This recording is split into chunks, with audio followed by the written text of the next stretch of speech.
Pour qui a vu mon parcours depuis l'université, j'ai trouvé que c'était indécent de me faire une telle proposition. Donc, à cause d'un poste, je vais rentrer dans un parti politique pour continuer d'avoir l'aisance de la posture de président de l'Assemblée nationale. Ça, ils se sont trompés de personne. C'est pourquoi j'ai dit que je préfère ma liberté que d'aller militer dans un parti politique. Alors que je ne m'y retrouve pas du tout. Je l'ai dit, je suis un homme libre dans la tête. Je ne pouvais pas accepter ce chantage. Je ne pouvais pas non plus, au nom de mon passé et du combat militaire que nous avons mené à l'université, accepter qu'on recule et qu'on aille au parti-État en Côte d'Ivoire. C'est inacceptable. Je suis de ceux qui pensent que chacun doit être libre de choisir le parti pour lequel il veut militer. Et qu'il faut faire la différence entre l'État et le parti. C'est pourquoi j'ai décidé, je ne suis pas RHDP.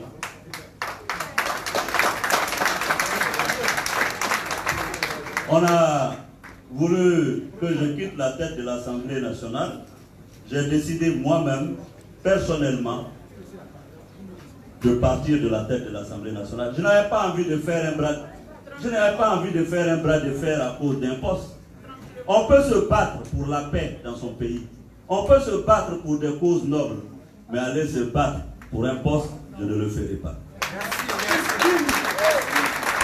Donc, je suis parti de la tête de l'Assemblée nationale. Vous ne pouvez pas imaginer comment je me sens soulagé. Je dis bien soulagé.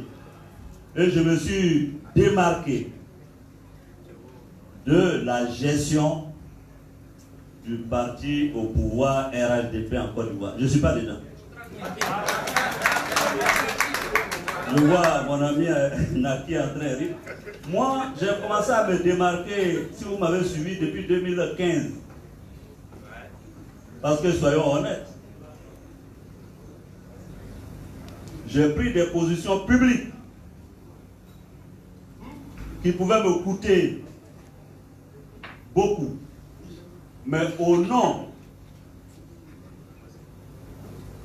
de la vérité et par acquis de conscience, je ne pouvais pas trahir l'idéal pour lequel nous nous sommes battus.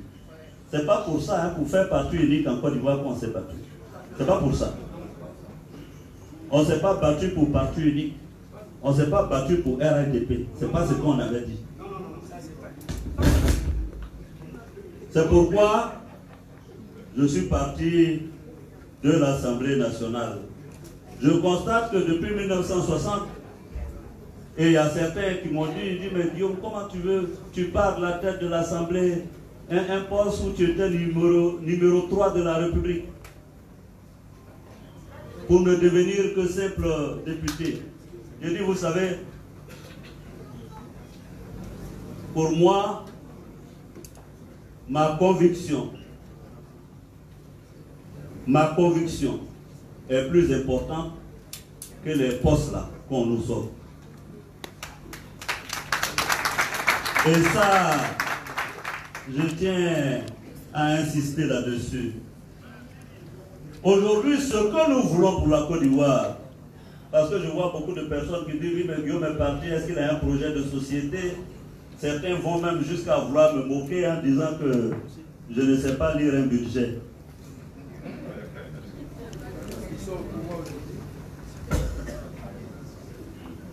Si ce n'est pas l'arrogance, qu'est-ce qui permet à quelqu'un de parler ainsi? Alors que ce monsieur qui parle ainsi a été mon ministre longtemps, et il était très poli, il m'appelait Excellence.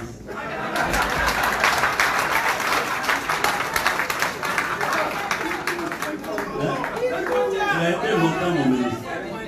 Alors, Le vrai problème de la Côte d'Ivoire, et je me démarque, ça je suis en train de le dire, parce que je ne comprends pas l'arrogance qui s'est saisie actuellement de nos dirigeants. J'assume, hein, je suis un homme qui assume ses responsabilités. Non, j'assume mes responsabilités. Je suis solidaire du bilan de Ouattara pour son premier mandat. Mais deuxième là, je ne suis pas solidaire.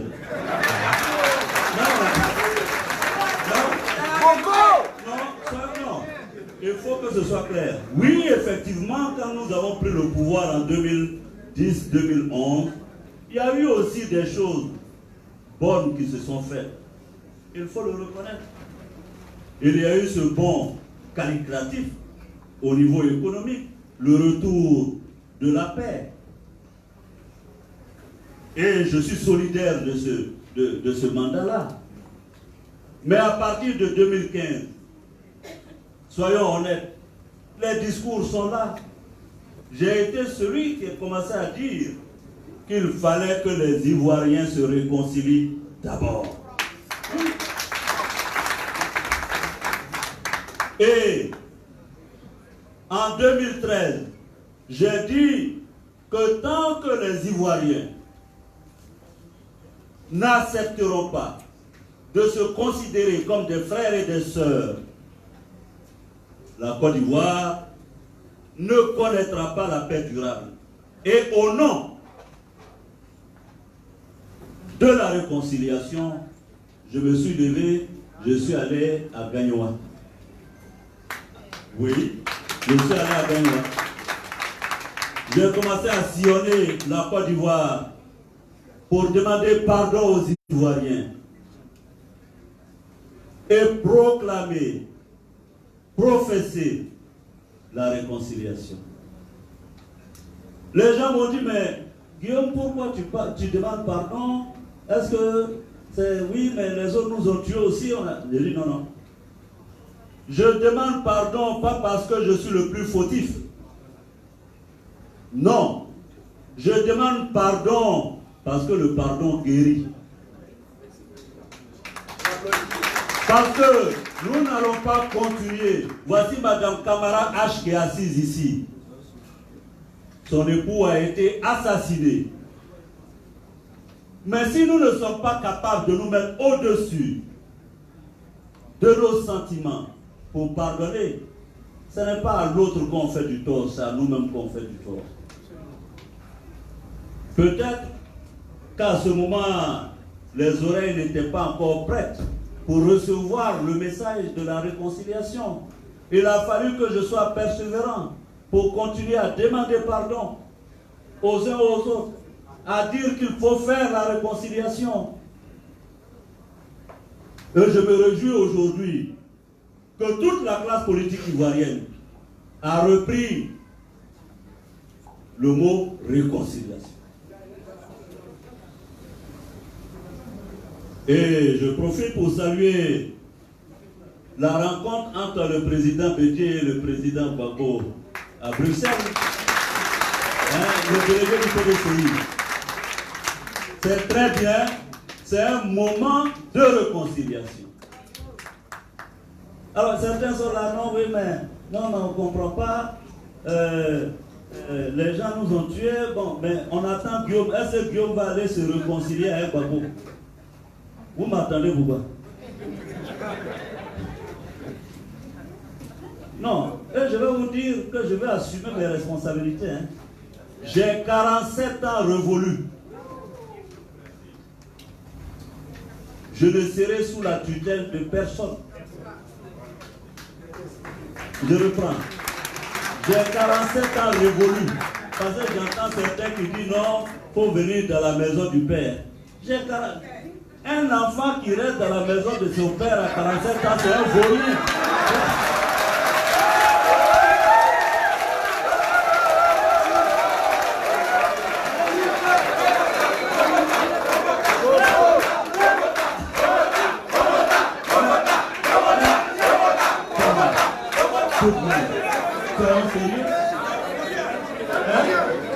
C'est pas sérieux, à 47 ans, Tu es assis dans la maison de ton papa, en train de manger la nourriture de ton papa, et puis tu es fier de ça. Houphouët Boigny, il a créé le RDA quand il avait 41 ans.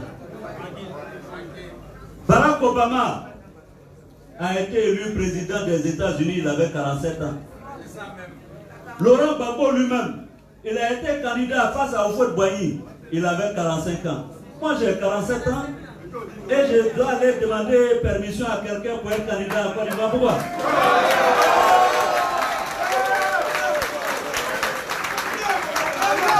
Je dis bien que j'ai 47 ans révolus et j'entends assumer ma responsabilité. Donc, je ne serai sous la tutelle de personne. J'assumerai mon destin et j'irai dans le sens de ce que les Ivoiriens auront décidé. Car, en définitive, en démocratie, seul le peuple décide.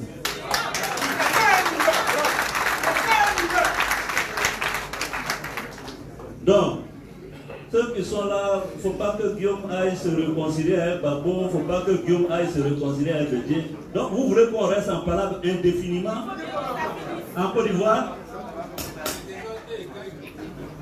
Vous ne voulez pas la paix?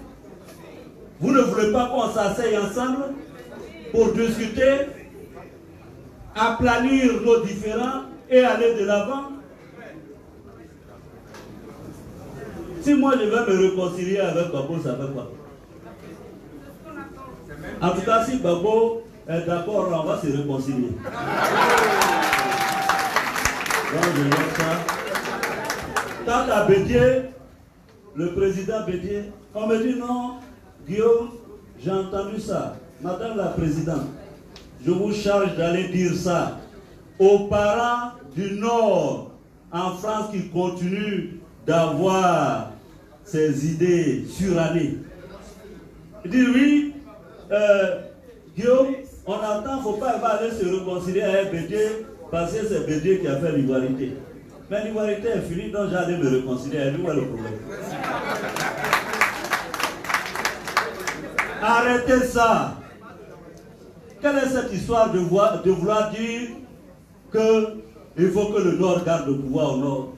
Ça veut dire quoi, garder le pouvoir au Nord? Ça veut dire deux choses. Soit on fait la sécession, ça veut dire on coupe le pays. Hein? La partie du Nord, là, on coupe ça de la Côte d'Ivoire. Comme ça, comme on est au Nord, là-bas, le pouvoir ne peut jamais quitter. Ah oui. Mais c'est dangereux ce que les gens sont en train de faire. Très dangereux. On n'a qu'à garder le pouvoir au Nord. Comment on va garder le pouvoir au Nord? Comment? Moi, je ne suis pas dans ces histoires de garder le Dieu. Je ne suis pas dedans. Il faut que ce soit clair. Ah non, oui, le Nord ne doit pas être divisé, le Nord ne doit pas être divisé. Le Nord ne va pas être divisé comment? Depuis 1960, je dis bien, jusqu'à ce jour, le régime qui a fait autant de tort aux enfants du Nord, c'est le régime du RHDP là.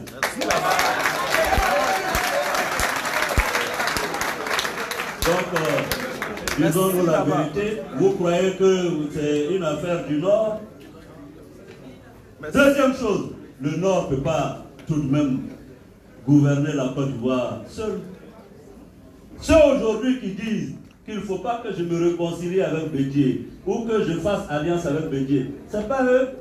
Il y a 10-15 ans, on fait alliance avec Bédié.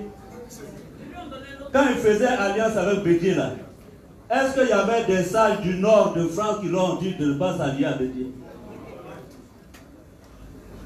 C'est parce que Alassane Ouattara est allé chez Bédié pour lui demander alliance, signée ici à Paris. Pourquoi les sages de Paris n'ont pas dit hé Alassane, nous on veut que ce soit au nord, il ne faut pas aller chez Bédié? Il est allé chez Bédié. Au premier tour, Gbagbo est venu à être 38%. Au deuxième tour, Alassane est venu à être 32%. Au troisième, Bédié était troisième à être 25%. Ce n'est pas les 25% de Bédié qui ont fait qu'Alassane a gagné. C'est pas ça? Maintenant, moi, je vais faire la même chose là. Pourquoi vous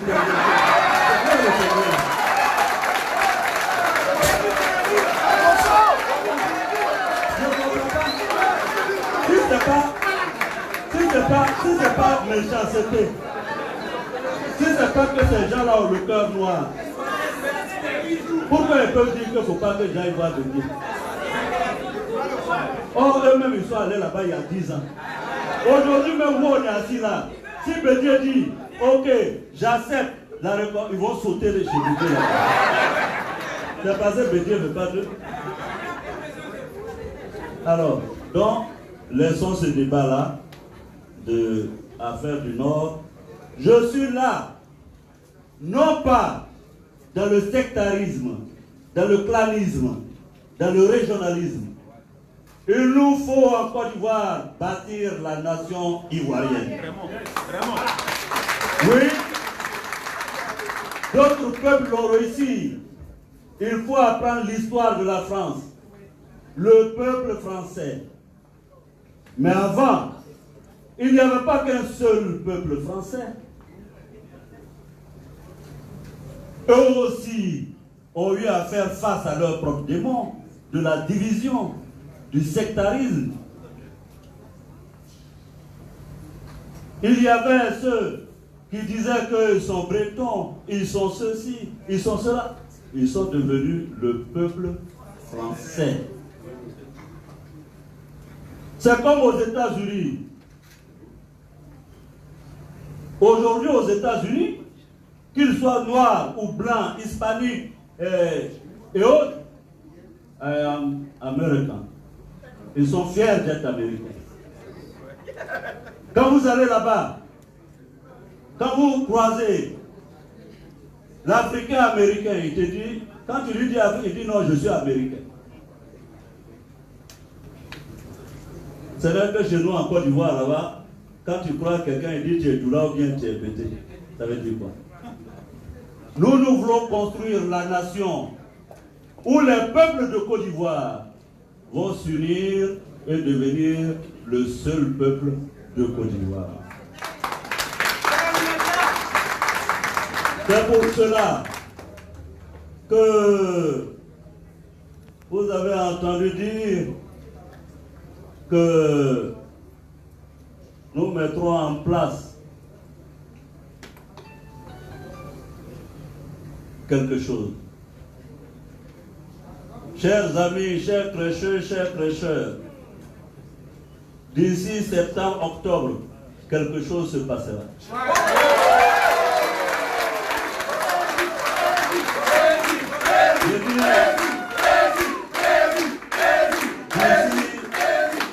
Septembre, octobre, quelque chose se passera. Quelque chose se passera. Et je vous demande à vous tous de vous mobiliser. Parce que nous devons rassembler nos forces. Nous devons rassembler nos forces, que vous soyez RACI, UDS, APC, MVCI, MDI. Quelque chose doit se passer pour vous d'ici septembre-octobre. Et nous devons changer les choses en Côte d'Ivoire. Nous devons changer les choses en Côte d'Ivoire. Parce que ce que je vois de mon pays, ce n'est pas ce que j'ai rêvé. Certains le disent. Je dis le premier mandat de Ouattara était bon. Mais le deuxième, à partir du moment où certaines ouailles lui ont fait croire qu'il fallait faire un troisième mandat, il a oublié de diriger le pays et ils ont commencé à penser à la confiscation du pouvoir. Et voyez-vous, c'est ça qui me choque. Quand j'entends dire que la CEI s'est bouclée, alors que hier, quand nous-mêmes on était dans l'opposition, on marchait tous les jours pour demander le dialogue, les discussions sur la CEI. J'étais premier ministre, je suis témoin. Il fallait une CEI consensuelle.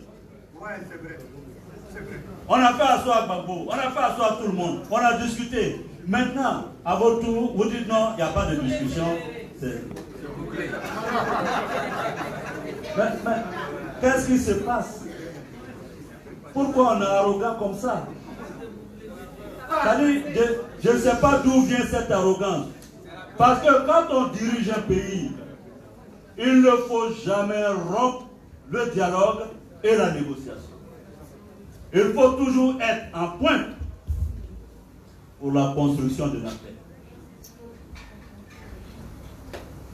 Il faut construire la paix.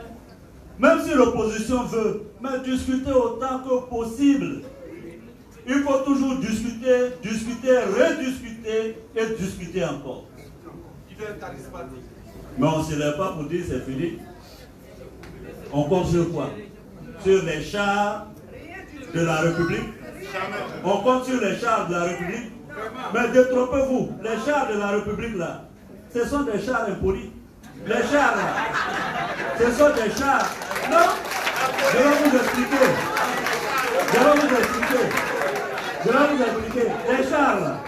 Les chars là. Et puis les chars là appartenaient à Oufoué. Oufoué est mort, les chars ne sont pas allés s'enterrer à Oufoué. Après c'était Bédier, pour Bédier, les chars. Après c'était pour Guéhi. Après c'était pour Babo. C'est pour lui aujourd'hui. On lui dit merci. Il a qu'à acheter beaucoup. Comme ça, quand nous on va venir en 2020 au pouvoir,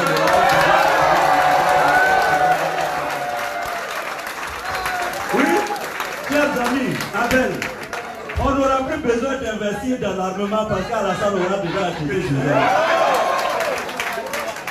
Parce qu'on n'est pas immortel, on n'est pas éternel non plus. Donc, moi quand je regardais le défilé du 7 août 2019, j'ai dit, ah vraiment j'ai bien regardé ça, j'ai dit, bon, il faut que je dise merci à Alassane d'avoir acheté tout cet argent pour moi. Parce que il reste 14 mois. Il reste 14 mois, on va faire des élections. Et puis quelqu'un va venir au pouvoir. Ou bien c'est pas ça? Il reste 14 mois, Naki. On va faire des élections en Côte d'Ivoire. Et puis il y aura un nouveau président pour la Côte d'Ivoire. Donc, vous là, et c'est pour ça que je suis venu vous voir. Pour que ensemble on travaille pour 2020. Sinon le reste, j'entends tout ce qu'on dit en Côte d'Ivoire. La Côte d'Ivoire est première ici. On est la première économie du monde. On est la première... quoi encore? On est premier partout en Côte d'Ivoire. Tout ça, vous savez comment on appelle ça? Vous savez comment on appelle ça? Et vous allez reprendre à un mois. C'est du fla-fla. Oh, c'est du fla-fla. Côte d'Ivoire est premier, Côte d'Ivoire est premier. On est premier où et puis on s'ouvre comme ça.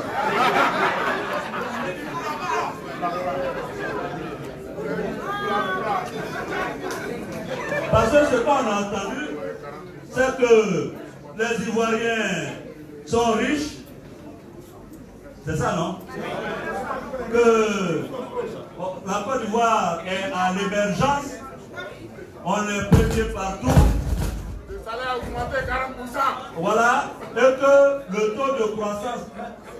Attendez, je vais vous dire quelque chose. Taux de croissance 9%, taux de croissance 9%, c'est du fla-fla.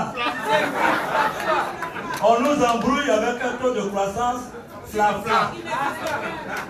Sinon, Houphouët Boigny a fait un taux de croissance de 17% en 1964.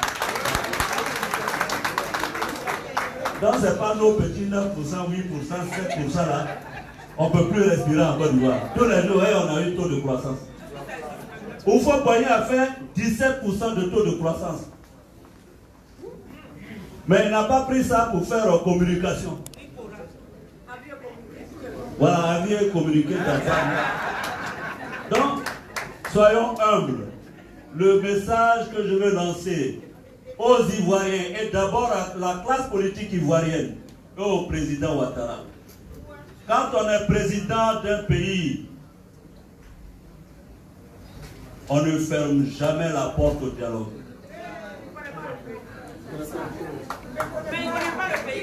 Quand on est président d'un pays,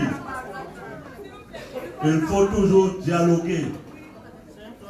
Et dialoguer avec son opposition.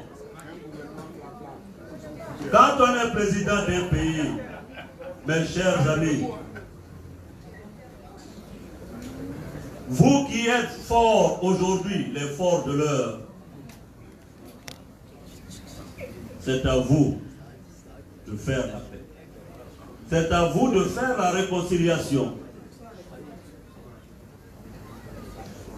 C'est à vous de remettre le pays dans la voie de la paix.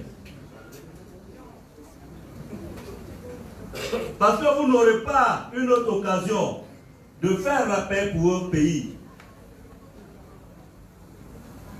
mieux que la posture que vous adoptez aujourd'hui, que la position que vous avez aujourd'hui en tant qu'autorité. C'est vous qui devez aller vers Bambo, vers Bédié pour discuter. Quand on est au pouvoir, ce n'est pas pour écraser l'opposition. Ce n'est pas pour broyer, comme je les entends dire, on va le broyer. Un premier ministre va chez moi dans mon village. Oui, allez dire à votre fils. Tu es fort pour aujourd'hui. Tu ne sais pas pour demain. Donc quand tu parles là, tu n'es pas Dieu. Moi là, depuis 29 ans, j'ai sillonné les palais présidentiels africains. Je suis allé chez Kadhafi, chez Eyadema, chez Bongo, chez Obasanjo, partout. Et avec le temps, je me suis rendu compte que le pouvoir n'est rien. Quand on est au pouvoir, mieux vaut faire du bien. Sinon, les grands présidents là, moi j'en ai connu, hein, qui respiraient la toute-puissance. J'ai rencontré en octobre 2010 Moubarak à Tcharmalchek. Quand je partais pour l'audience, ça respirait le pouvoir. Lui, ce n'était plus un président, c'était un empereur. Quand quelques mois après, je l'ai vu derrière les barreaux, ça m'a fait un choc. C'est pas parce qu'on est président, qu'on est puissant, qu'on doit écraser tout le monde.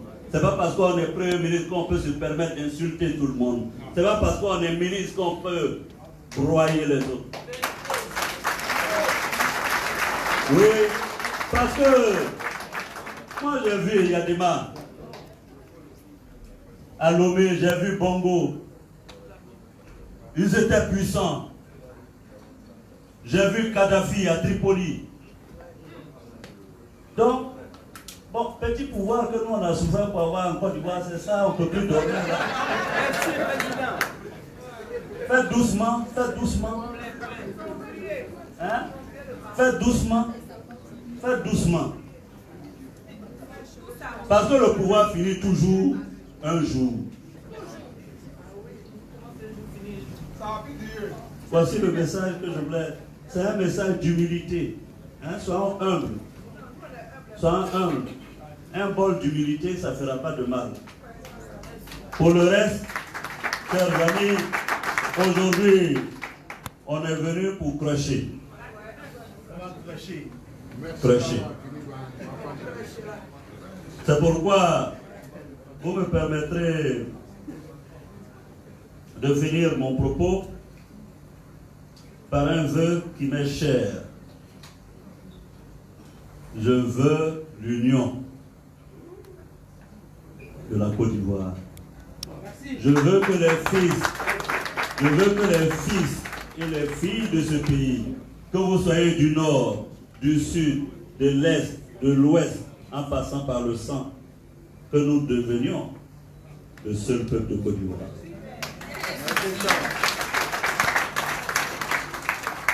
C'est le vœu que je veux faire. Et le mouvement que nous allons mettre en place, la plateforme des soroïstes, Hein, il y a certains qui ont déjà vendu la mèche, ils ont parlé de GPS. C'est vrai, c'est pas faux. Quelque chose va venir. Voilà. Hein? On vous invitera bientôt à embarquer dans le GPS. Hein? Parce que le GPS là, même si tu arrives en Pologne et que tu mets le GPS, tu vas à l'endroit où il faut. Hein? C'est ça, non? Ça vous amène directement où il faut, non? Vous avez aujourd'hui besoin d'un GPS, non? Embarquons ensemble dans le GPS. Et nous irons au bon endroit. Et c'est pourquoi je suis venu dire, Madame la Présidente du comité d'organisation, ne nous divisons pas. Rassemblons-nous pour bâtir la nation ivoirienne. C'est pourquoi, si vous voulez bien m'écouter, le fundraising que nous avons organisé, est-ce qu'on peut me dire à combien les uns et les autres ont cotisé? Nous sommes à combien? 11 600. Donc, cet argent, Madame la Présidente, je vais vous confier cette somme. Je veux, vous de la diaspora, vous savez, vous pouvez faire grand et beaucoup de choses. C'est combien? 11 531 €.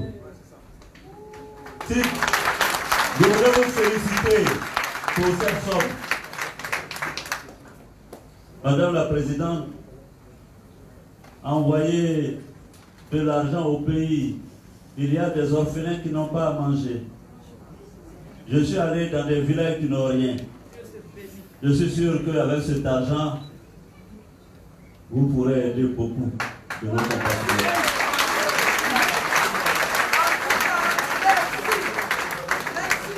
C'est pourquoi je veux que vous sachiez que les 10 francs, les 10 € que vous avez mis dans ce GoFund n'iront pas dans la poche de Madame la Présidente, n'iront pas dans ma poche. Ou bien je ne vais pas me faire rembourser.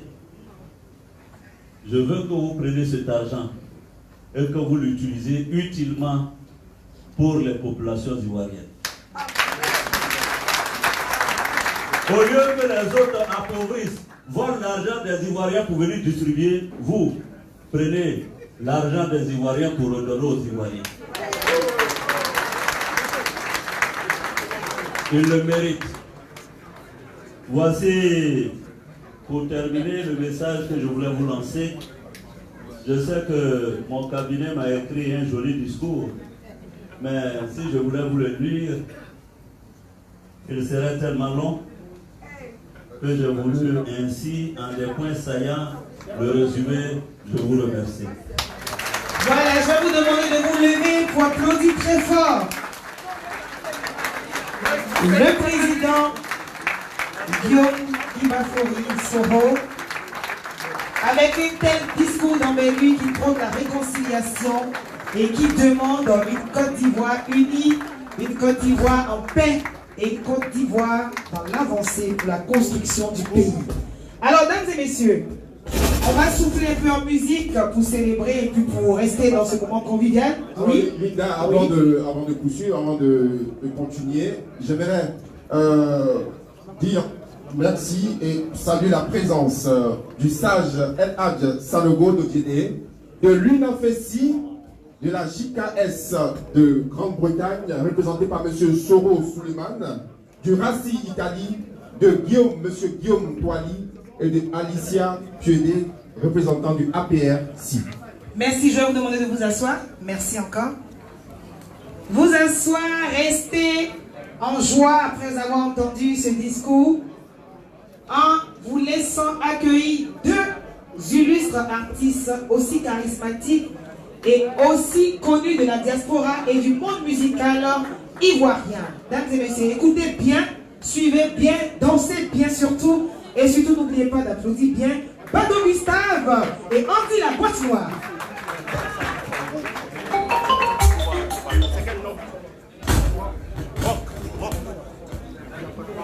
Et le deuxième micro.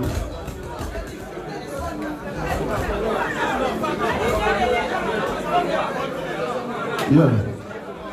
C'est bon, tiens. Tiens. Voilà.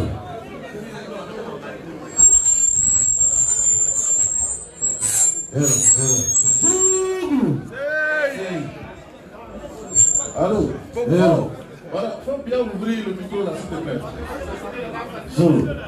Voilà. Est-ce que ça va? Est-ce qu'on peut faire du bruit pour le président?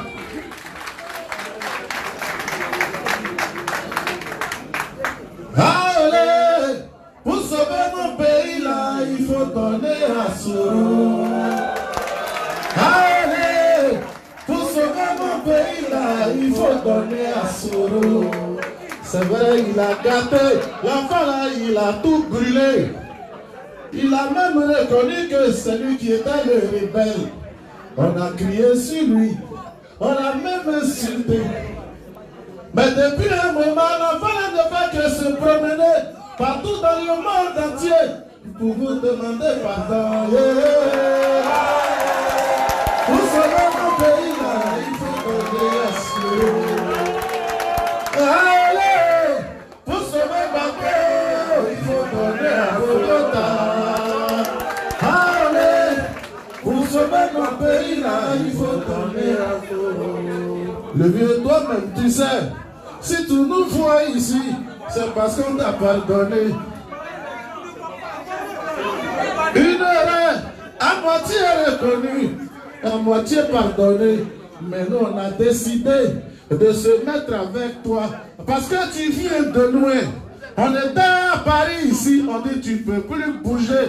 C'est-à-dire à Paris, on ne peut plus te voir ici. Mais on n'a rien compris sur les réseaux sociaux, on te voit au Congo. On dit ah bon? Comment il a fait puis il est parti? Bon, on espère le voir un jour parmi nous. Sinon, on nous a dit qu'ils ont bouclé sur toi, tu ne peux plus bouger d'Abidjan. Oh, pour sauver mon pays là, il faut donner. C'est dans ça petit à petit. Un matin, nous on se connecte. On dit il est en Belgique. J'ai dit il est devenu oiseau ou bien comment il va pour s'envoler.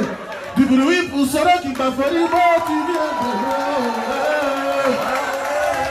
Pour sauver mon pays là, il faut donner à Bogota. Il arrive en Belgique. Donc il est à côté.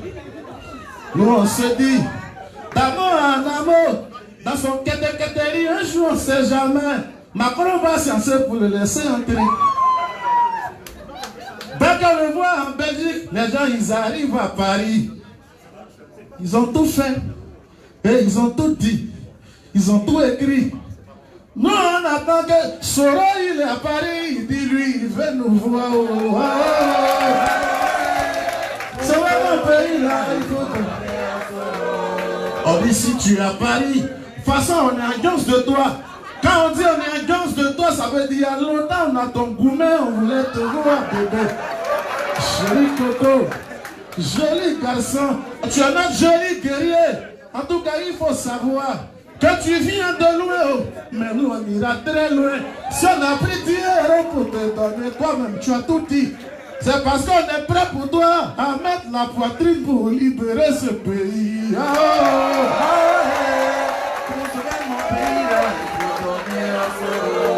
Qu'est-ce que je vais dire que tu n'as pas encore dit? Qu'est-ce que je vais dire que tu n'as pas encore dit? La réalité est là. Quand nous on fait nos calculs, dans tout ce qui s'est passé dans notre pays, on calcule, on réfléchit. Que notre cheval gagnant, tu es obligé d'être au front parce que nous on est derrière toi.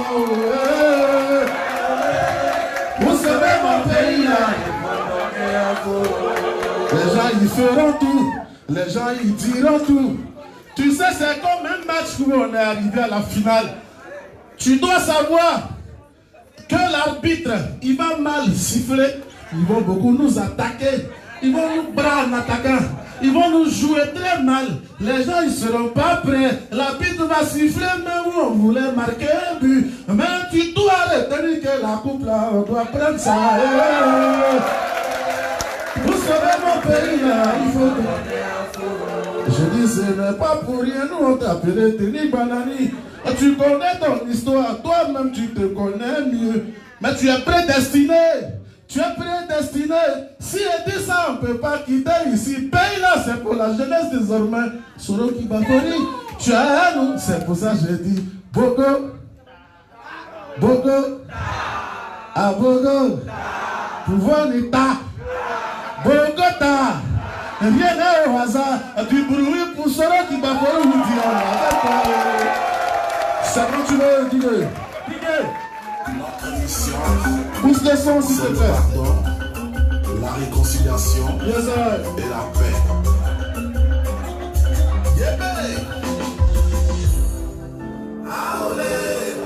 Je vois les mains en l'air si les Ivoiriens sont là, s'il vous plaît. Vous sauvez mon pays. Allumez le téléphone, s'il vous plaît. Je vois le téléphone en l'air comme ça. Les téléphones en l'air, s'il vous plaît. Vous sauvez ma pays. C'est vrai, il a gâté, l'enfant là, il a tout brûlé. Il s'est même présenté que c'est lui qui était le rebelle. On a vomi sur lui, on a crié sur lui, on l'a même renié. Mais depuis un moment, l'enfant là ne fait que se promener partout dans les rios de la Côte d'Ivoire pour demander pardon.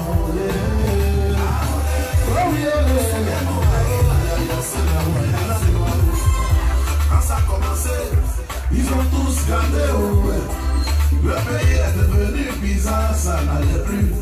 Mais pour l'ivoirité, on a besoin de priorité. Solo, il est ceci, il est cela, mais en réalité, c'est le frère ivoirien, on le sait. Et vous aussi, vous le savez. Du bruit, si vous le savez. Teni Banani, Bogota,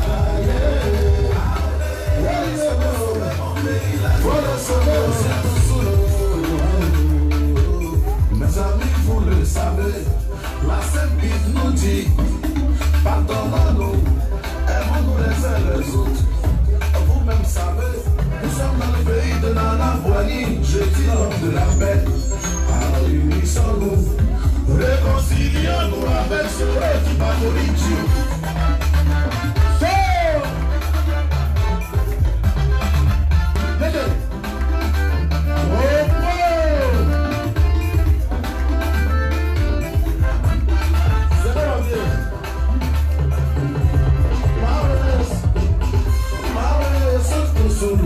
Nego, Sabari, Samba Jakite, Maro, Sabari, Ousmane Douré, le Mirila, Nego, Sabari, le Gaki, Domignana, Waye, Dos de Gourou.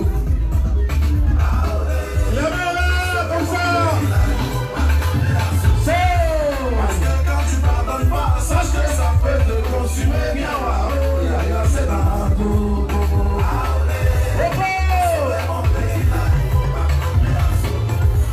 Car lui-même il a dit, ceux qui croient en moi, et ils savent que moi mon pardon il est sincère. Je dis waouh, c'est. La sketcha, fota foule, ayo. Desi goldman, ayo, zero. Waouh, c'est. Pardon est mieux, c'est. Bogota,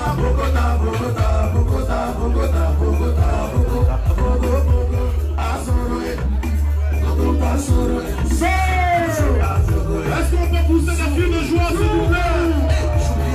Pour l'Assemblée nationale, les forces du Gandaba laissé tomber pour la paix. Premier ministre, encore il a laissé. L'Assemblée, on lui a dit de partir au nom de la paix. Bogota laissé tomber. Souvent il a sacrifié son poste à cause de la paix. Le pardon commence d'abord par soi-même avant d'aller chez les autres.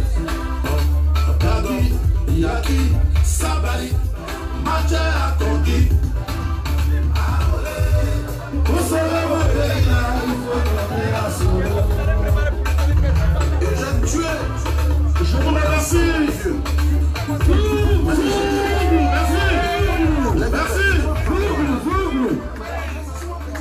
Merci beaucoup. Guy Bado. Guy Bado. Guy Bado. Bado, Guy Bado. Écoute. S'il vous plaît, il faut libérer l'esplanade. Pour qu'on continue, laisser les artistes saluer le président. S'il vous plaît, on vous a dit simplement qu'il y avait un seul photographe officiel. Restons disciplinés comme à l'accoutumée.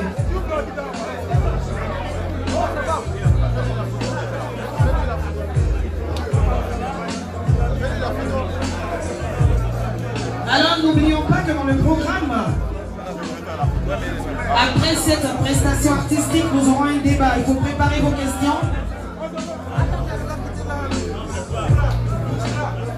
Je vous demande de libérer l'esplanade. Nous allons continuer. On profite pour remercier la présence de l'artiste Bonnie RAS. Est-ce qu'on peut l'applaudir, s'il vous plaît? Voilà. Elle est là aussi. Éléonore Kwame de ma famille. Il faut l'applaudir.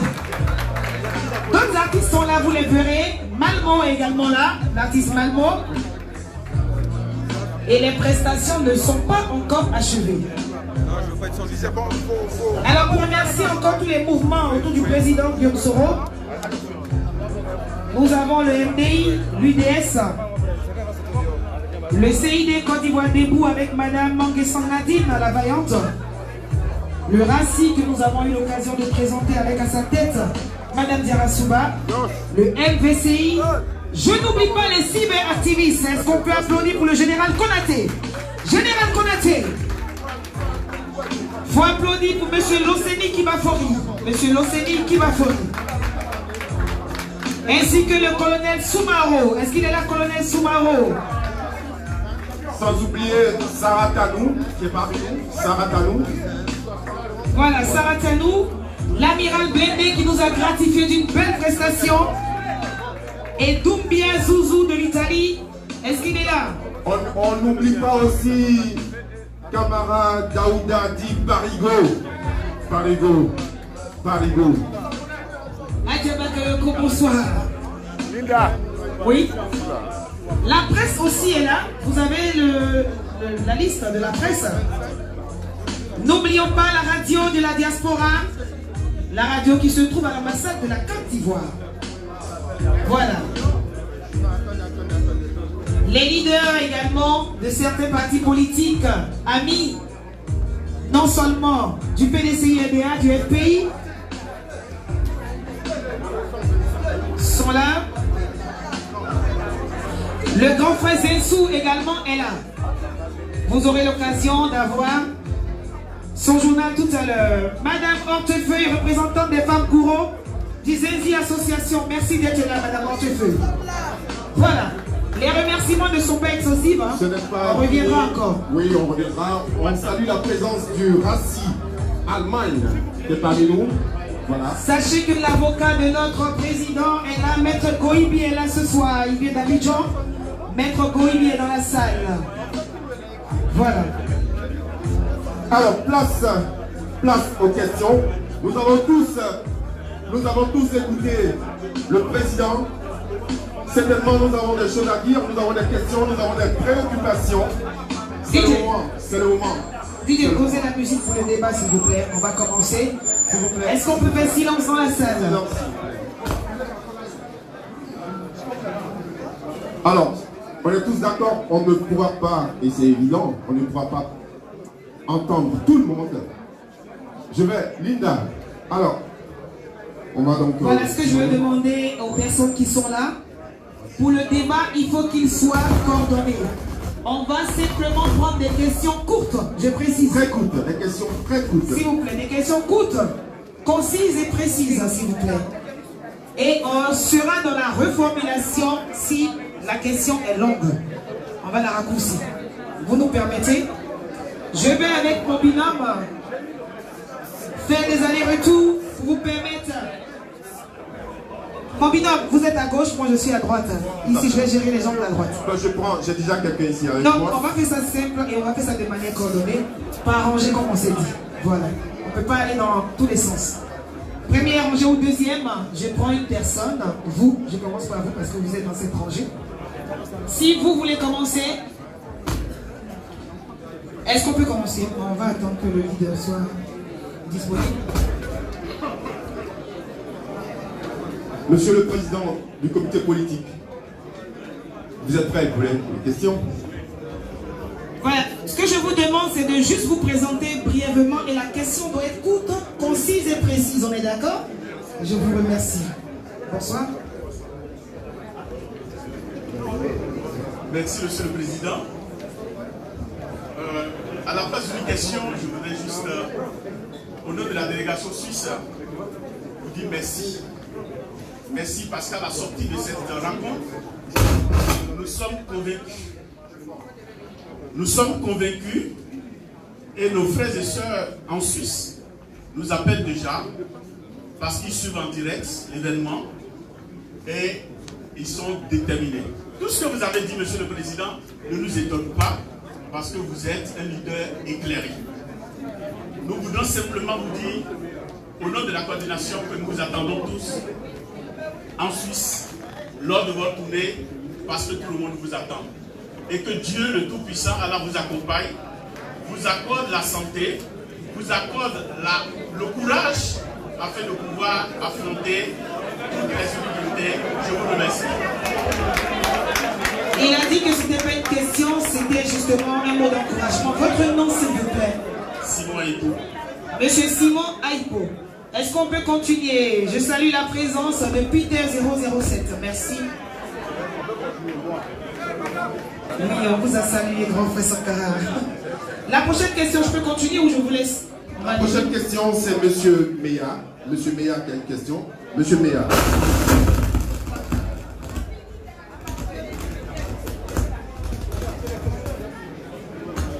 Alors, pour une question d'ordre, nous allons prendre des questions. Nous allons enregistrer les questions par ordre de 5. 5 questions que le président puisse répondre. Par groupe de 5. Voilà. La deuxième question, Monsieur Meya. Allô? Ma question est simple.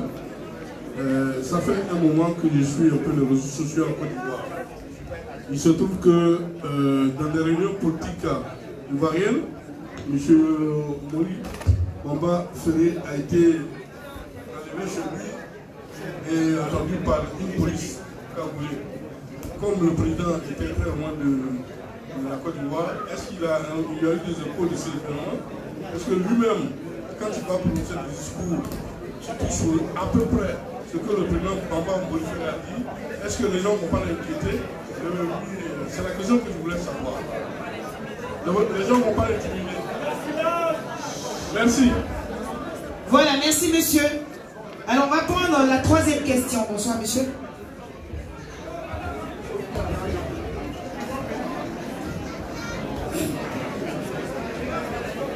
Oui. Un peu de silence s'il vous plaît. Alors, je reviens sur certains points qui ont été soulevés par Monsieur le Président, notamment sur la croissance dont se gargarisent aujourd'hui les tenants du pouvoir. Alors, les Keynésiens définissent la croissance de la façon suivante. Lorsque l'investissement dépasse les économies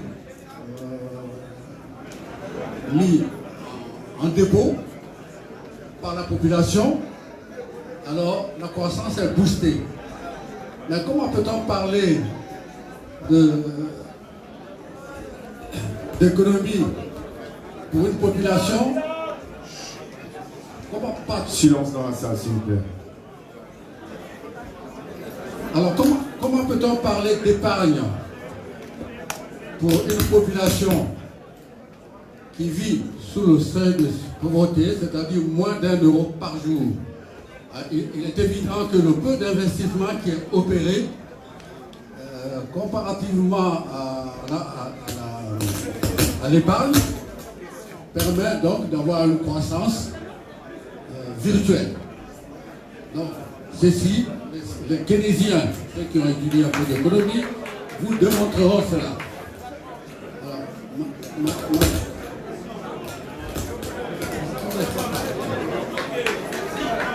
Alors, ma deuxième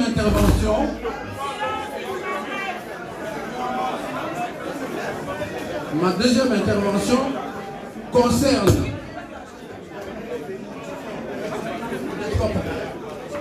on ne peut pas intervenir comme ça dans le bruit, alors je demanderai un peu aux gens. Donc ma deuxième intervention concerne l'élection elle-même. Alors je pense que les gens sont je pense que les gens ignorent qu'il y a un verrou qui est mis pour la diaspora, c'est-à-dire que si vous n'avez pas votre carte consulaire en règle, vous ne pourrez pas voter. Alors, donc ça c'est quelque chose de primordial à faire. J'ai été faire moi-même ma carte consulaire la semaine dernière. C'est un peu un parcours de combattant. Mais moi j'ai pu passer parce que je connais du monde. Donc il faudra qu'on insiste auprès de la diaspora pour que tout le monde se dépêche pour aller faire sa carte consulaire. Plus la date de l'élection approchera, plus grands ce seront les obstacles. Voilà. Je vous remercie, est-ce qu'on peut l'applaudir? Merci pour la question. Je vous demande de rester calme pour qu'on puisse entendre au moins les questions. Et aussi par galanterie, je demanderai aux hommes qui sont assis de bien vouloir faire un peu de place pour les femmes, s'il vous plaît. Essayez par galanterie de le faire, parce que le soroïsme, c'est aussi ça, la galanterie. D'accord, on va rester dans le débat tout simplement pour vous redonner les conditions des questionnaires. Je reprends. Une seule question par personne, une question courte, concise et précise. On est d'accord, le CCP? Alors, une date, madame. On ne pourra pas prendre tout le monde, je suis désolé. Bonsoir, je me nomme Mireille Pichon, présidente du mouvement l'Ouest pour Soro. J'aimerais juste poser une question au président. J'aimerais vous demander, ça fait quand même un bout de temps que je travaille auprès de ma famille biologique, les Oué. Et juste là, on a déposé un courrier par la voie du mouvement l'Ouest pour Soro à la présidence, quand vous étiez président encore à l'Assemblée nationale. L'invitation de ma famille, ouais. Et juste là, on n'a pas de réponse. Quand est-ce que vous prévoyez partir dans la région ouest? Merci. Madame, merci. Alors, excusez-moi, ça fait la quatrième question. Est-ce qu'on a le droit à poser d'autres questions? On en avait 5. C'est bon? Et après, je on va poser des questions. Merci. Monsieur le Président, vous avez la parole. Où est le micro de la table? Merci. Alors, notre ami de Suisse, tout à l'heure, le représentant de la Suisse, c'est ça, hein, a dit qu'il repartait convaincu et que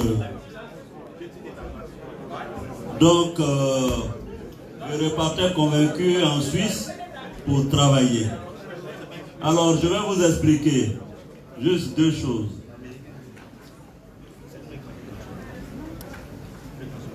Il ne faut pas que les gens pensent que c'est un jeu. J'ai créé ce qu'on a appelé le comité politique. Le comité politique, ce n'est pas un parti, ce n'est pas un mouvement. C'est un cadre où on vient pour réfléchir à la nouvelle Côte d'Ivoire. C'est un creuset d'idées. C'est un cadre dans lequel des réflexions poussées, prospectives sont menées pour voir comment nous allons changer la Côte d'Ivoire. Et je peux vous dire Parce que beaucoup racontent des histoires. On dit, mais est-ce que Guillaume Soro a un projet de société, a un programme de gouvernement? Ça fait maintenant 4 ans que nous travaillons sur un projet. Mais les gens que je connais à Abidjan là-bas, tu vas dire, ils vont aller tricher pour faire, et puis ils vont mal faire. Et puis les Ivoiriens vont dire que c'est Guillaume qui a donné cette idée-là. Donc, nous sommes en train de peaufiner notre programme. Nous y avons travaillé et je suis très à l'aise parce que je sais que si nous gagnons l'élection en 2020, dès le lendemain, je sais exactement ce qu'il faut faire pour la Côte d'Ivoire.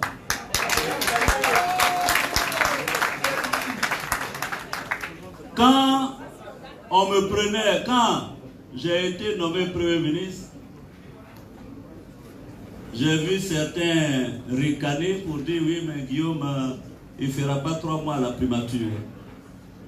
L'histoire a voulu que je sois le Premier ministre qui a eu autant de longévité à son poste. Quand je venais à l'Assemblée nationale, certains m'ont dit ah, on l'a envoyé au garage. Mais je suis allé prendre mon garage, je l'ai tellement bien nettoyé qu'il ne peut y garer que des Ferrari. Tout le monde voulait devenir président de l'Assemblée nationale en Côte d'Ivoire. Je tiens ce témoignage d'un député ivoirien, un ancien député, il s'appelle Manoubi. Il dit, mais Soro, tu es venu gâter l'Assemblée. Je dis, mais comment? Il dit, mais nous on était dans notre Assemblée ici, personne ne nous savait qu'on existait. Personne ne savait qu'il y avait Assemblée nationale. Donc chaque fois, nous on prenait notre travail, on mangeait tranquillement, on passait se faire élire. Depuis que tu es venu ici, tout le monde connaît l'Assemblée, tout le monde veut devenir député. C'est à cause de ça que j'ai échoué. Donc, nous sommes en train de préparer notre programme pour transformer la Côte d'Ivoire. Et je suis convaincu que nous allons réussir. Et le CP est en train de travailler. Le CP choisira le moment idéal. Quand vous regardez dans le CP, je vous invite à aller prendre la liste des membres fondateurs du CP. Je vous invite à aller prendre la liste des membres fondateurs du CP. Je vous donne aussi rendez-vous pour prendre la liste des membres fondateurs du GPS. Le CP là, quand vous prenez la liste des membres fondateurs du CP, c'est l'embryon de la nation ivoirienne que nous voulons vous offrir en 2020. Le CP, ce n'est pas une région, c'est la Côte d'Ivoire. Et nous sommes en train de réfléchir. Nous allons vous proposer un programme. Nous avons opté pour la social-démocratie. Nous voulons mettre l'être humain au cœur de notre politique. Nous voulons, parce que l'ultralibéralisme qui est pratiqué en Côte d'Ivoire, qui est en train d'appauvrir de plus en plus les Ivoiriens, parce que c'est ce qu'il faut dire aux Ivoiriens. Quelqu'un est venu me voir, il me dit, oui, mais Guillaume, les enfants, comment on les appelle là, microbes ou bien quoi, qu'est-ce que vous dites, les enfants chauds? J'ai dit non. Faites très attention. Les enfants, dits microbes que vous voyez, sont pour la société ce que le bouton de fièvre est pour l'homme. Quand vous voyez des boutons de fièvre qui apparaissent ici, là, ce n'est pas au bouton de fièvre qu'il faut s'en prendre, c'est au virus de l'espèce qui est dans ton ventre. Si tu prends un médicament qu'il meurt, le bouton de fièvre disparaît. En fait, le phénomène des enfants microbes, quand vous voyez ce phénomène apparaître dans un pays, c'est que les politiques économiques ne conviennent pas. L'ultralibéralisme creuse un trou abyssal entre ceux qui sont très très riches et ceux qui sont très très pauvres, incapables de pourvoir au minimum d'éducation à leurs enfants. On a vu ça au Brésil, les favelas. Mais on a vu ça aussi au Nigeria. Donc ce qu'on appelle les enfants microbes là, c'est parce que le taux de pauvreté a grimpé. Et que, sinon, on me dit, oui, non, ce sont les enfants qui ont fait la guerre. Ils ont 15 ans, si vous enlevez 10 ans, en 2002, quand on prenait les âges, quel âge, 2 ans pour tenir Kalachnikov. Non. C'est la pauvreté dans le pays qui a créé cette âge. Donc, nous, au CP, nous avons posé le diagnostic de la société ivoirienne. Nous avons pris les plans quinquennaux depuis Houphouët-Boigny 1960 pour comprendre ce qu'il y a.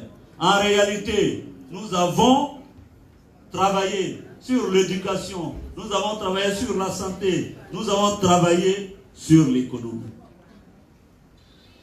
Et le moment opportun, je vous dirai à combien est chiffré notre programme, comment nous allons dérouler notre programme de gouvernement pour la Côte d'Ivoire.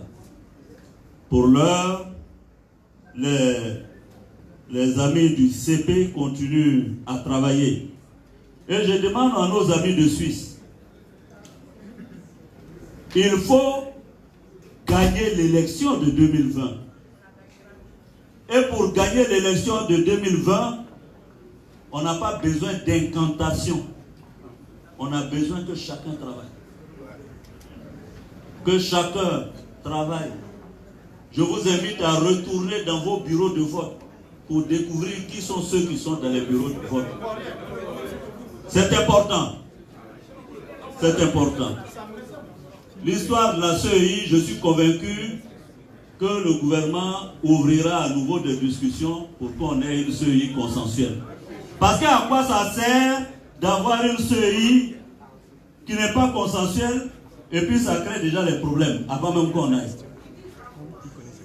Dans l'intérêt de la paix, il faudra une CEI consensuelle.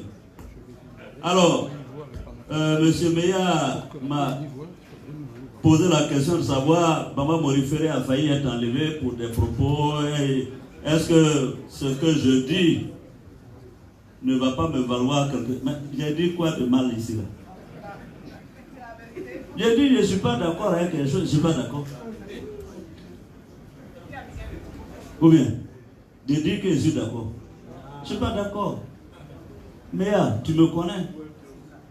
On a été ensemble. Et tu sais que je veux bien, depuis ceux qui disent que Guillaume a changé, c'est eux qui ont changé de lunettes. C'est-à-dire que quand ta vue baisse là, tu dois aller upgrade, tu dois aller changer les... Voilà, c'est eux. Sinon moi, depuis l'université là, je suis sur mes positions. Hein. Je n'accepterai pas la dictature d'où qu'elle vienne. C'est tout.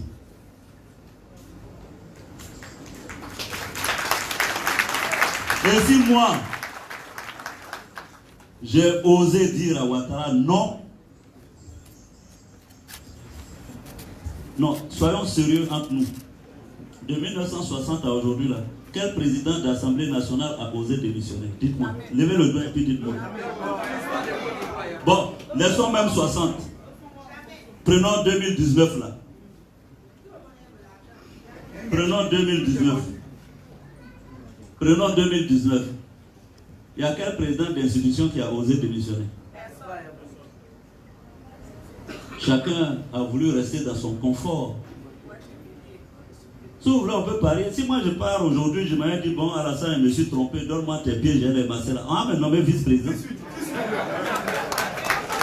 Donc c'est un cas qui sera fâché. Mais, moi, depuis l'université, j'ai toujours été accroché d'abord à mes convictions. Je peux me tromper, je suis un être humain. Mais quand je pense que c'est là la voie, j'y vais. Certains de mes amis m'ont appelé pour dire, Guillaume, tu fais une erreur de partie du RADP. J'ai dit, le temps nous dira. Mais pour l'heure, je ne suis pas RADP. Parce que ce que le RADP est en train de faire, menacer les gens pour militer, j'ai jamais vu ça. Alors, quand tu n'es pas RDP, on ferme tes comptes, on met les impôts, on détruit des vies. Pourquoi? Ce n'est pas acceptable. Et ça là, je ne peux pas accepter ça. Mon cerveau ne comprend pas ça. Il dit non à ça. Et c'est pourquoi j'ai décidé de partir. Donc, ce que je dis là, c'est ce que je pense. Hein. Ça dit que partout où je suis là, c'est ce que je pense que je dis. Ceux qui disent que je me suis trompé, je le leur concède, mais c'est le temps qui décide. Mais moi, je pense que pour la Côte d'Ivoire, là, arrêtons d'être arrogants, d'employer certains mots, parce que certains mots, comme au Rwanda, conduisent toujours au même mot. Quand vous dites, je vais vous broyer, je vais vous écraser, c'est des êtres humains que vous écrasez, que vous broyez. Vous que moi je connais, j'ai vu là, le persécuté devenu maintenant persécuteur. Ah, la Côte d'Ivoire, il faut avoir vécu longtemps pour découvrir tout ça. Donc, quand on a été supplicié, on est humble. Mais vous êtes tellement fort aujourd'hui, vous voulez tout broyer. Pardonnez, ne nous broyez pas. On a droit aussi, on est ivoirien, on a droit aussi de vivre dans notre pays. Non, il faut arrêter, quand même. Vous allez broyer qui et comment? Et je dénonce le fait qu'on va arrêter M. Comment Morife, mais il a plus de 70 ans. Parce qu'il a dit quelque chose, on envoie des gens encagoulés. Nous, hier, qui dénoncions les escadrons de la mort, c'est nous aussi, on va envoyer des gens encagoulés pour aller arrêter par Morife. Quelle honte. Quelle honte. C'est pas possible. Quand j'ai entendu ça, j'ai eu à Foussi au téléphone. J'étais tellement meurtri, j'ai dit, mais imaginez que j'étais mort dans l'attentat de l'avion, je touche du bois. Pour que la Côte d'Ivoire devienne ce qu'elle est là aujourd'hui, que je vois là, la Côte d'Ivoire que je vois là, mais de ma tombe, j'allais vous haïr. C'est pas possible. On s'est battu pour la démocratie, pour que chacun soit libre de dire ce qu'il veut. Moi, là, combien de... Tous les jours, aller sur Internet, on m'insulte, on appelle à ma mort, à mon assassinat. Est-ce que j'ai envoyé des gens encagoulés pour aller... Non, non. On ne peut pas continuer comme ça. Alors, donc, moi, j'assume mes propos. Voilà. D'ailleurs, l'actuel président, si quelqu'un dit le tiers de ce que lui il a dit quand il était dans l'opposition, je crois qu'il serait pendu à un croc de boucher. Est-ce qu'aujourd'hui en Côte d'Ivoire, là, quelqu'un peut dire ce régime, je le frapperai et il tombera? Quelqu'un peut dire ça? Alors, mais enfin, dans les petits mots qu'on dit là, on peut nous laisser ça quand même dire. Quand même, sans que le ciel nous tombe dessus. Alors, vous avez parlé, le monsieur en blanc, je crois, qui a parlé de la croissance et de la pauvreté. Je dis tout ça là, c'est du fla-fla. C'est-à-dire, les gens veulent faire croire que l'économie et la finance là, ce sont des thématiques ou des notions ou des concepts supérieurs que le commun des mortels ne peut pas comprendre. C'est faux. Le taux de croissance là, quand on nous affiche de 9% et puis on est content là, vous savez ce que ça veut dire? Quand on voit un taux de croissance dans un pays de ce niveau, ça ne veut pas dire que le pays est riche. C'est pas parce que la France fait un taux de croissance de 0, combien % par an que la France est un pays pauvre. Est-ce que vous voyez? Donc, on nous embrouille avec ce... Je dis que c'est de l'ostentation. C'est de la communication. Sinon, moi-même là, j'étais Premier ministre en 2017. On n'était pas en décroissance économique. Allez sur les chiffres de la Banque mondiale. La Côte d'Ivoire avait une... c'était ascendant. Je crois qu'en 2009, quand j'ai été nommé Premier ministre en 2007, en mars, j'ai signé le programme avec le Fonds monétaire international, la Banque mondiale, c'était le 29 mars. La Côte d'Ivoire était sous programme du PPTE, pays pauvre très endetté. Et ça, quand on dit que vous êtes un pays pauvre très endetté, parce qu'il y a les pays à revenus intermédiaires, etc., d'ailleurs c'était une faveur faite à la Côte d'Ivoire.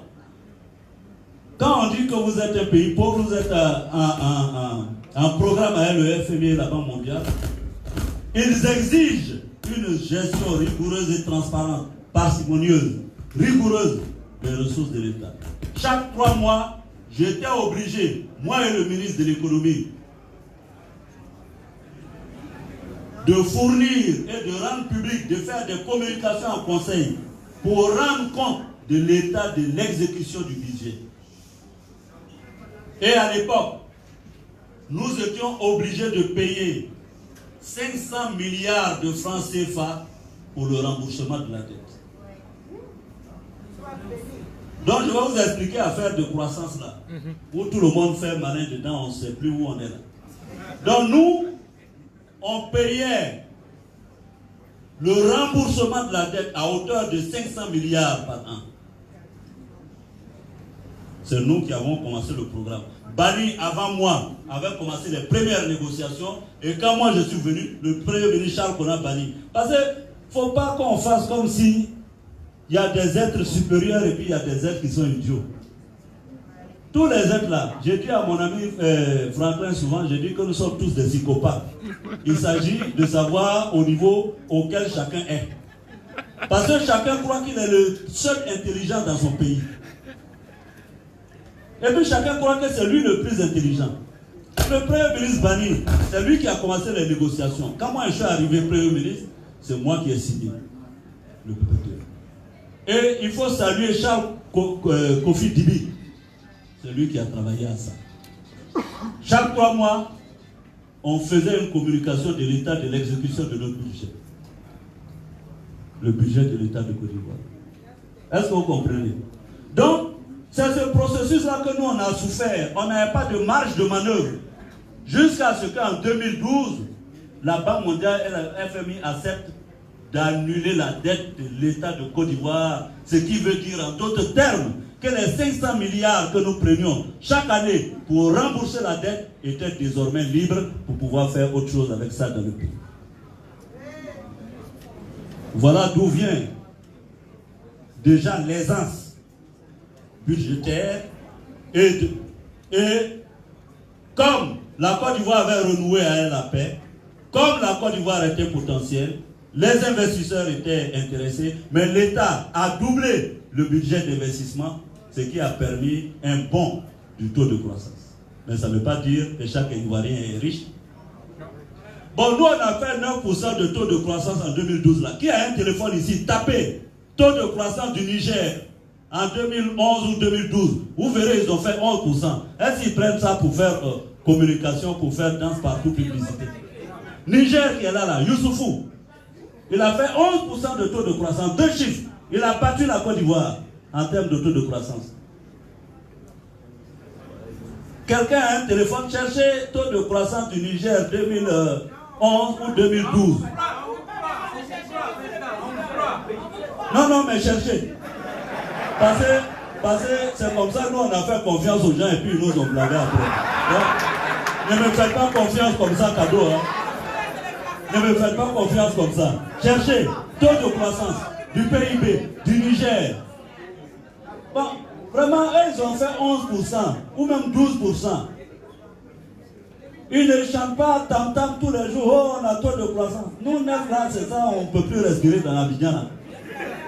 Non, on va nous laisser tranquille. Donc, ça n'a rien à voir. Et je pourrais encore continuer. Ils ont eu combien? Répétez. Vous avez entendu? Donc, au lieu que la Côte d'Ivoire parle de son taux de croissance là, désormais parlons du taux de croissance du Niger, un pays qui est magnifiquement réussi et qui a fait 11% de taux de croissance et qui a enrichi ses populations.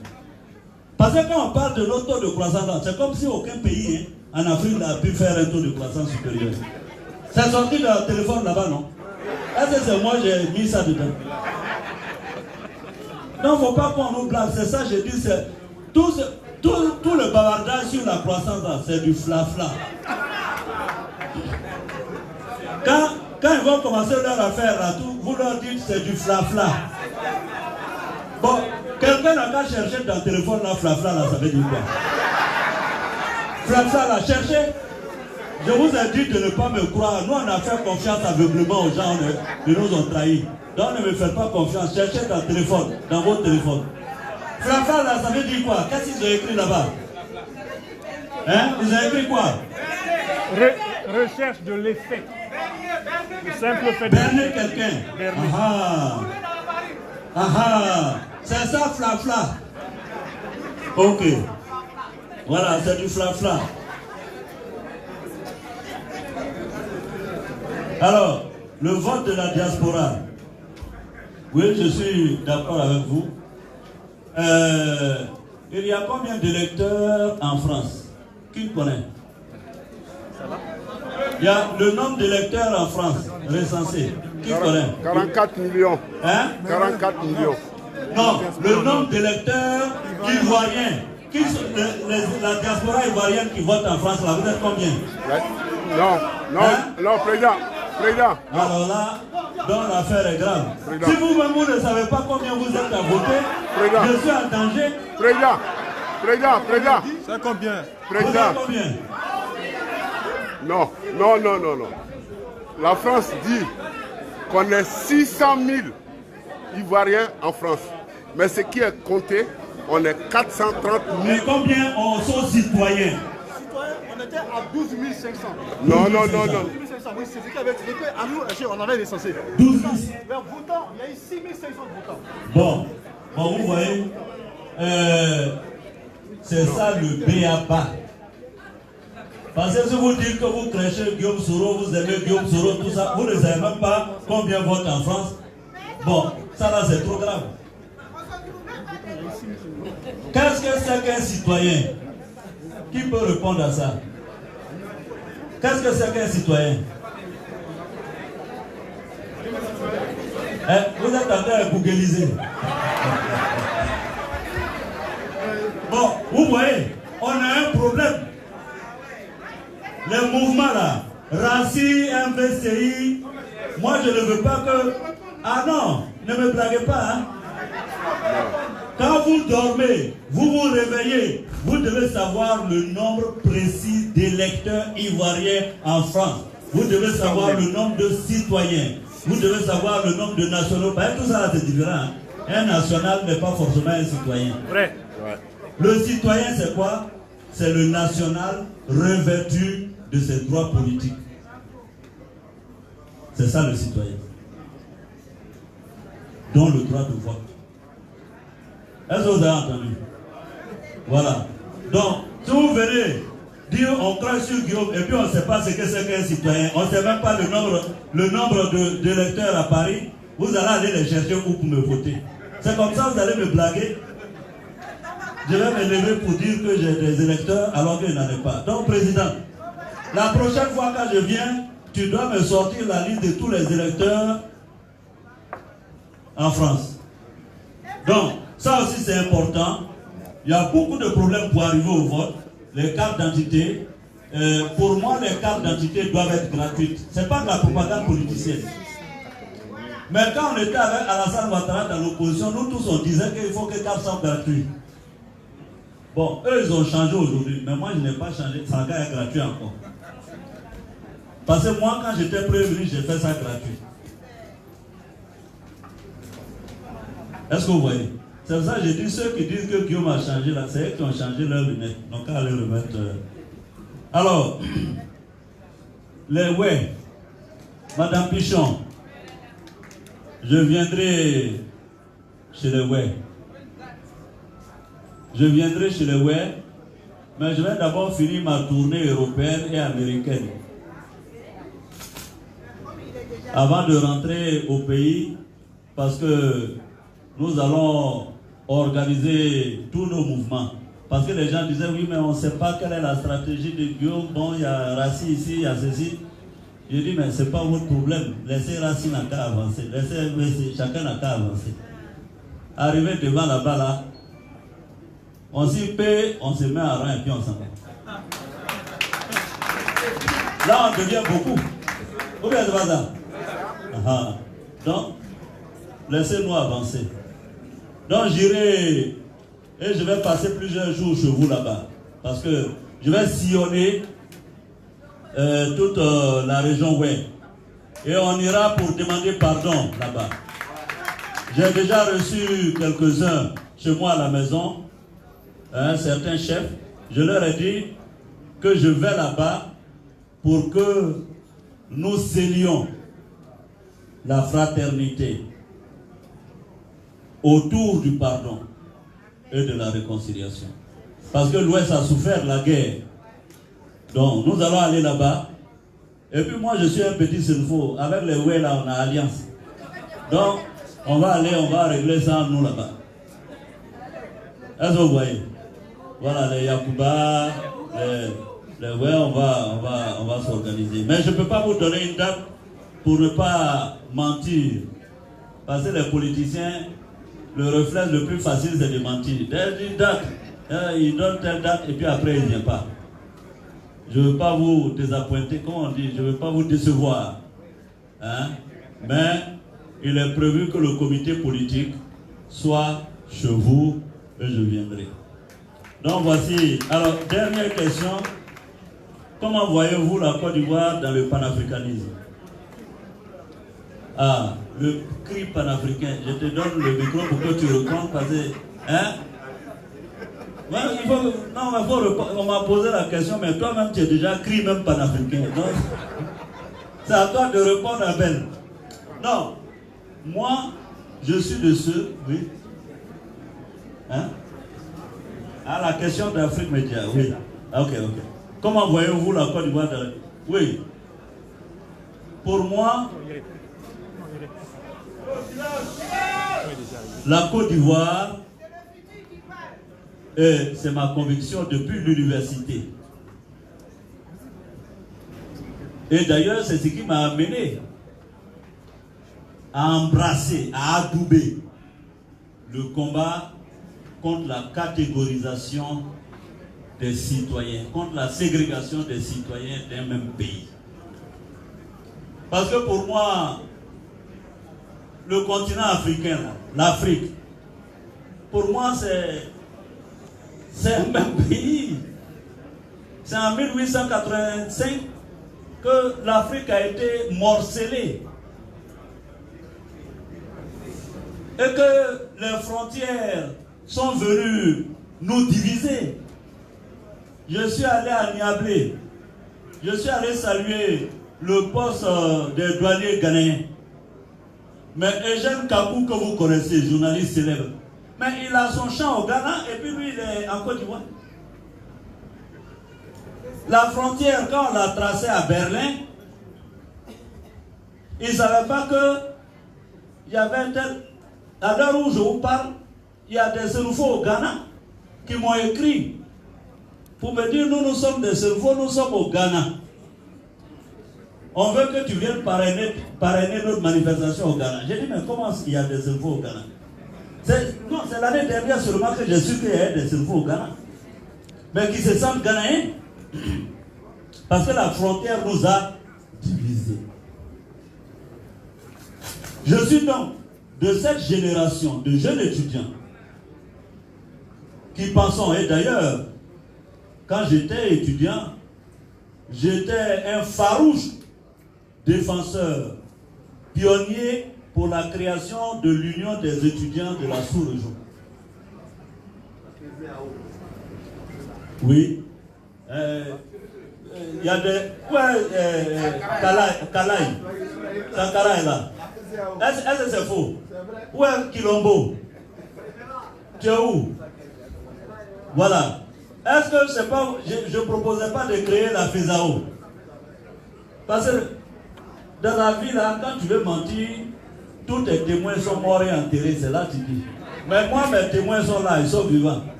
Allez leur poser la question. Donc, pour moi, la Côte d'Ivoire ne peut pas échapper à sa mission et à sa vocation de jouer pleinement sa responsabilité dans l'intégration africaine. Ça, c'est clair.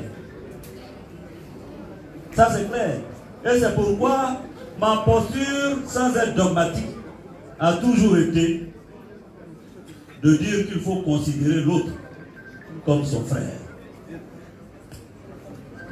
Et je continuerai à le proclamer. Parce que nos pays-là sont des petits bouts. Ça ne constitue pas un vrai marché. Tant que l'Afrique, tant que l'Africain lui-même ne se mettra pas ça en tête. C'est pourquoi je dis qu'il faut travailler sur le changement des mentalités. Est-ce que vous voyez ce que je veux dire? Donc, moi, je pense que la Côte d'Ivoire, qui est un grand pays de la sous-région ouest africaine, doit jouer pleinement son rôle. Et moi, je suis panafricaniste par conviction, depuis l'université. Même si je ne le proclame pas sur le minaret d'une mosquée ou bien sur le toit d'une église, j'ai toujours dans ma démarche considéré que nous devons ensemble, le destin de l'Afrique c'est unique. Et je vais finir par vous raconter une anecdote sur la Côte d'Ivoire. Au moment où nous sommes assis ici, là, les plus grandes puissances, la bataille des puissances, là, des grandes puissances internationales, c'est quoi? C'est l'Afrique. C'est l'Afrique. Parce que qui va conquérir l'Afrique gagnera la bataille de demain. Oufal Boye l'a dit il y a longtemps, mais j'ai un ami qui me l'a dit, et je vais finir par le président de l'Assemblée nationale, l'ancien président de l'Assemblée nationale, Claude Bartholone, vous le connaissez, français. Il était venu à Abidjan pour me visiter. Et nous étions au salon, je l'avais reçu à Abidjan. Et on causait, il me dit, mais Guillaume, tu sais, hein? Alors donc, il y avait la presse, je lui ai dit, ah mais tu vas répondre aux questions des journalistes. Hein? Et je lui ai dit, Guillaume, ne t'en fais pas, j'ai préparé. Il dit, mais tu sais, nos services là, par exemple, aujourd'hui quand je suis venu pour vous parler, alors, ce que Claude Bartholone dit, c'est que mes services ont écrit un papier, oui, il est même. Pour me dire, Guillaume, tu dois dire ça, tu dois dire ça, tu dois dire ça. Vous voyez? Donc moi je peux venir m'asseoir et puis lire ce qu'on m'a dit de vous lire. Vous voyez ce que je veux dire? Donc il me dit que le président chinois était venu en France pour une visite d'État au temps de Hollande. Quand c'est une visite d'État, il voit le président et il visite l'Assemblée nationale. Donc, quand le président chinois allait à l'Assemblée nationale, son service de communication lui a écrit « Ah, il faudra remercier le président chinois parce que la Chine a choisi la France comme destination privilégiée pour ses étudiants. » Est-ce que vous avez entendu?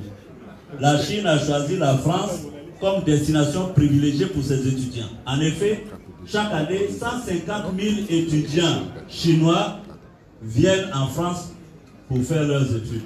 Donc, il faudra le remercier pour le fait que la Chine a choisi la France à cause du fromage français, à cause de Victor Hugo, de Molière et tout ça. Il dit donc, quand le président chinois s'est assis, lui, il a commencé à lui dire, ah, monsieur le président, vraiment, je voulais vous féliciter, votre pays a choisi la France, 150 000 étudiants chinois viennent chaque année en France et tout ça. Merci d'avoir choisi le pays des belles lettres, de Victor Hugo, de Molière. Il dit, il voit le président chinois qui tourne sa tête, quoi. Et puis après un moment, le président chinois lui dit, non, arrêtez. Il dit, non, Il dit, nous on envoie les étudiants chinois en France, dans vos universités, parce que nous savons que pour gagner la bataille de demain là,